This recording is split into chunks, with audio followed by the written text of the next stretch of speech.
Ching. Yeah. Between you and you, that was great competition, and it's great being here, Terry. You do a lot of this kind of stuff in America? Quite a bit. I've been doing something for the book. The book has turned out so well, and we've been doing a little bit of a promotion for the book, as you perhaps It's called The Art of the Deal? The Art of the Deal. Now, the thing about that is, it's rather like tipsters in newspapers.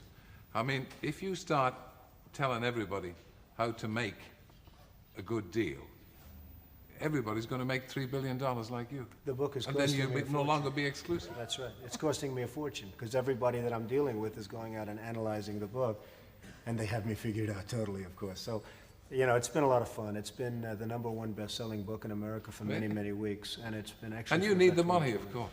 Absolutely. Well, the money goes to charity. The money from the book goes to charity. Oh, that's good. Now, you've always said that you don't get involved in business for the money. It's not the money. Well, it's the game, it's the hunt. I like doing it, and in this particular case, because the money's going to charity, I have an obligation, hence I'm here. Yeah. And your show is fabulous. Yeah, but the thing is, Donald, I think you can say this, I'm not doing it for the money, if you've got money already. But that's not something you can say. I mean, put aside the book, which you're doing for charity, but that's not something you can say if you haven't got any money. You've got to do it for the money, haven't you, when you're starting? I think that's right. I mean, I started out doing it perhaps for the money and for other things, but for the money. And now I'm just sort of at a point where I enjoy doing it so much. And maybe you get into a rut almost, but I really enjoy doing what I'm doing. Do you count your money ever? No, I don't count my money. You must do so. You say, now, I've got all that, and I got that, and I got that, and I got that, and I've got all that. No wonder he's so popular. Now I see why these ratings are so big. I would count it. Wouldn't you count it, Edmund? Well, I don't. I have to admit, I'm in many ways very like Mr. Trump. There's one major difference. He knows what he owns, and you know, there are a lot of things I don't even know. I could own this network, but I'm not sure. It's just possible. Though I don't think the BBC could be privately owned. But I think it's a point that Mr. Trump is making there, if I may call you Donald. Absolutely. Thank you for asking me if I could call you Donald. But I do think love comes into it, and I don't think that's a word that's much bandied about, but I think if you are really enjoying your job, love is involved. And it's not love of money, it's love of the gift that Dame Nature has given you. And he has been given a gift, his wife, the gift of beauty, and brains, if I may say so, darling. What a lovely compliment. And she comes from one of my favourite little countries, Czechoslovakia. I know it very, very well, darling. Prague is one of the most beautiful cities in the whole wide world. It indeed is. And it's produced some very lovely ladies, and you're certainly one of them.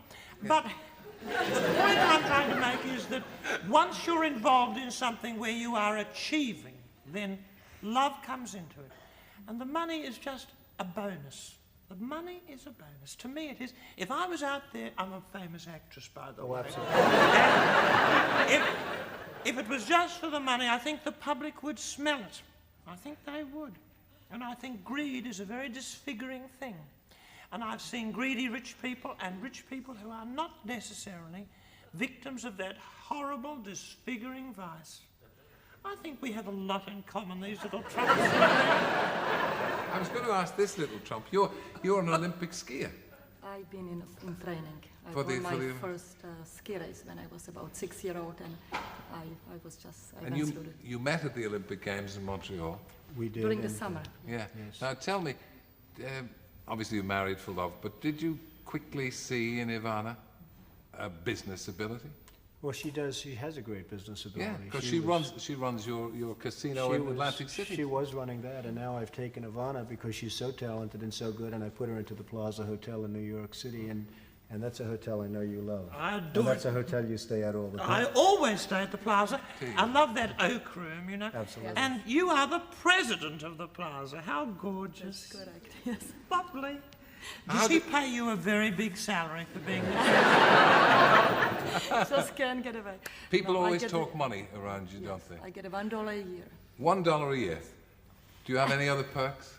It's all the dresses she can buy, and that costs me a lot of I money. didn't start it. That's a lousy deal I know. That's one of my bad deals that we don't Now, want are to. good deal makers born or are they made? Well, I say they're born. And I discussed that in the book at great length. I really believe that, you know, one of the things we cover is how to make deals and maybe who should not be making the deals, because I really believe, just as in your business or anybody's business, I really believe that people are born with an ability. Chris Evert, I saw the other day, she won another tennis match. She beat this young, fabulous player who's 18 years old. Chris just keeps going along. She has a tremendous ability. Martina, tremendous. Jack Nicklaus, a tremendous ability. A deal maker is something no different, except you can't see it quite as easily as somebody that just keeps shooting a 68 in golf or just keeps winning tennis Tell me, matches. is there a chance that your husband will leave the business arena and move into the political arena? Do you think, Ivana? Well, I have been asked this question for many times. Go on. Now it is still speculation, but you never know with Don. You know, he goes in 10 years, whatever he built in 10 years is just so phenomenal that there are eventually going to be different fields which he's going to go into. And I never say never, and it might be politics one day. You made a political statement recently. You publicized your political views, didn't you? Well, I hate to see what's happening to the United States. It's the great country, and I can't say the greatest country because I'll be in big trouble in this, but this is a great Don't country. forget Australia, You're Possum. right, great country. But To cover that. the United States is being taken advantage of by Japan and so many other countries. I mean, it's really a shame, and I see what's happening in terms of our leadership, and they're just being outplayed and outsmarted by every country. Yeah. Every country, and it's just one of those things. This is a country that I find fascinating. We were with a man yesterday, Mohammed Al-Fayed, who owns Harrods, and he's a fabulous man, and his wife is just really a wonderful lady, and we spent a day, and we walked through Harrods. I mean, as an example, what a difference between this and when we last saw it 5 years ago, the great job he's done with it. And Oh, wonderful. Wait till you see his home. it's beautiful. Absolutely.